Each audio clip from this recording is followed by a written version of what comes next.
مفاجآت عجيبة وصاعقة اكتشفها غواص مصري عندما غاص داخل بئر زمزم. لن تصدق ماذا وجد في القاع وكيف نجا بأعجوبة من القضاء على حياته داخلها.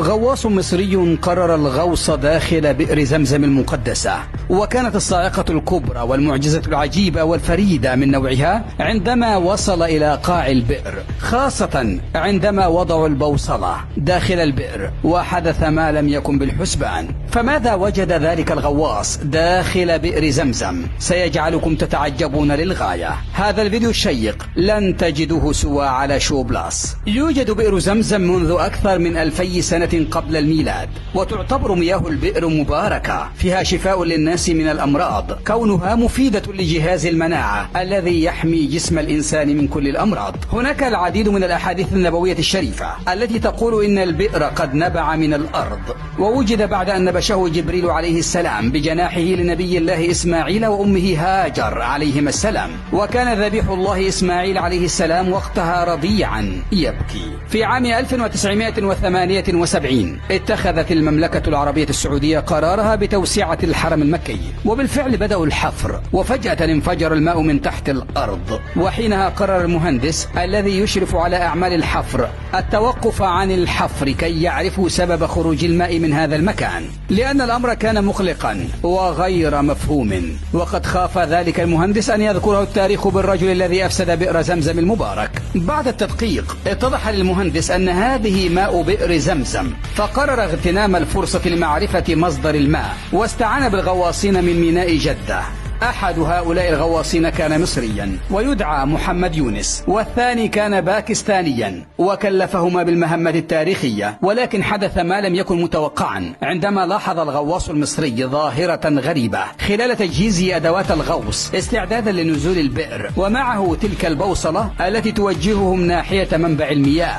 كانت البئر عميقة وقتها 19 مترا طولا وعرضها 1.5 متر، والغريب أن البوصلة فقدت اتجاهاتها وأصبحوا في متاهة وكأنهم قد دخلوا إلى مثلث برمودا في ذلك الوقت. هنا اعتقد الغواصان أن البوصلة تعطلت وقررا استبدالها بأخرى، وعندما نزل بالبوصلة الجديدة حدث نفس الشيء الذي كان مرعبا بالنسبة لهم. نزل الغواصان إلى القاع ووجد عملات عثمانية وبريطانية قديمة، وحبال وسبح وأحجار صغيرة منقوش عليها أسماء أشخاص وقرون حيوانات كان يستخدمها السحرة والدجالون في أعمال السحر، وزجاجات مياه غازية وأوان فخارية. بعد بحث طويل اكتشف الغواصان أن عمق البئر الحقيقي 30 مترا، وأن هذا الفرق هو عبارة عن مخلفات تم تنظيفها كليا من البئر بواسطة الغواصين المصري والباكستاني اللذان تعرضا للموت بسبب جرعة أكسجين ملوثة كادت تقضي عليهما. أكد أحد المشرفين أن كل 50 سنتيمتر كان يتم تنقيبها داخل البئر كانت تعيدهم 50 سنة للوراء، ولكنهم في النهاية وجدوا البئر عموديا يأخذ ميلا باتجاه الكعبة، وهذا الجزء كله عبارة عن نقر في الصخر، وأصبح هذا العمق الصخري كخزان ماء يتجمع فيه ماء زمزم المبارك. وأعجب ما في تلك القصة أنه بعد نزول الغواصين إلى البئر وأخذهم عينات من ماء زمزم من داخل المصادر التي تأتي من اتجاه الكعبة للتحليل، تبين أن هذه العينة لا يوجد فيها أي نوع من الميكروبات